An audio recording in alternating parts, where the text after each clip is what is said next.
நயன்தாராவுடைய மூக்குத்தி அம்மன் படத்தில் வர சாமியாரோட கதை மாதிரியே இந்த படத்துலையுமே ஒரு கதை இருக்கு. இந்த படத்தோட பேர் தான் டியான். இந்த படம் ரீசெண்டாக நமக்கு தமிழ் டப்பிங் கூட வந்திருக்கு. 2017 இந்த படம் மலையாளத்தில் வெளியான ஒரு social political action thriller drama movie மாதிரி எடுத்திருக்காங்க. படத்தில் பிருத்விராஜ், இந்திரஜித், சுகுமாரன் அண்ட் நிறைய பேர் இந்த படத்தில் நடிச்சிருக்காங்க.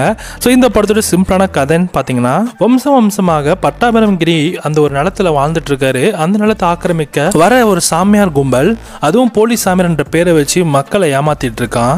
அவன் தான் அந்த லேண்ட் மாஃபியாக்கே தலைவனாகவும் இருக்கான். இதில் பட்டாபிராமன் ஃபேஸ் பண்ணக்கூடிய ப்ராப்ளம்ஸ்லாம் என்னென்ன அண்ட் பிருத்விராஜ் எந்த வகையில் பட்டாபிராமனுக்கு ஹெல்ப் பண்ணுறாரு அண்ட் கடைசியில் பட்டாபிராமனோட நிலம் அவங்களுக்கே கிடைச்சதா இல்லையான்றது தான் இந்த படத்தோட கதை. இந்த படத்தோடைய அந்த சாமியார் ஸ்டோரிலாம் எடுத்து பார்த்தீங்கன்னா அப்படியே HSL மூக்குத்தி அம்மன் படத்தில் வர ஸ்டோரி மாதிரி தான் இருக்கும் லைட்டாக. இந்த படத்தோட ஸ்க்ரீன் பிளே எடுத்தீங்கன்னா இன்ட்ரெஸ்டிங்காகவும் அண்ட் வாட்சபிளாகவும் இருந்தது. இந்த படத்தோட தமிழ் டப்பிங் நல்லா பண்ணியிருந்தாலும் பிருத்விராஜுக்கு ஏற்ற மாதிரியான தமிழ் டப்பிங் வாய்ஸ் கொடுக்கல. நிறைய இடத்துலையுமே ஹிந்தி டைலாக்ஸ் தான் வச்சுருக்காங்க. ஏன்னா இது நாலு நடக்கிற மாதிரியான ஒரு ஸ்டோரியை நான் காட்டுறதுனால, ஸோ அந்த மாதிரி தான் ஹிந்தி அங்கே இருக்கிற மக்கள் லோக்கல் லாங்குவேஜ் தான் பேசுவாங்க அப்படின்றதுக்காகவே அந்த ஹிந்தி டப்பிங்கை அப்படியே வச்சுருக்காங்க. தமிழை டப் பண்ணல, நம்ம ஆளுங்க பேசுகிறது மட்டும்தான் தமிழ் டப்பிங்கில் இருக்கும். அண்ட் மெயின் ஆர்டிஸ்டோட தமிழ் வாய்ஸ்லாம் கூட நல்லா இருக்குது. இந்த படத்தில் லாகிங் அப்படின்றது ஒரு சில இடத்துல இருக்குது. அதெல்லாம் அவாய்ட் பண்ணி பார்க்குற மாதிரி தான் இருக்கும். படம் லென்த்தாக போகிற மாதிரி ஒரு ஃபீலும் இருக்கும்.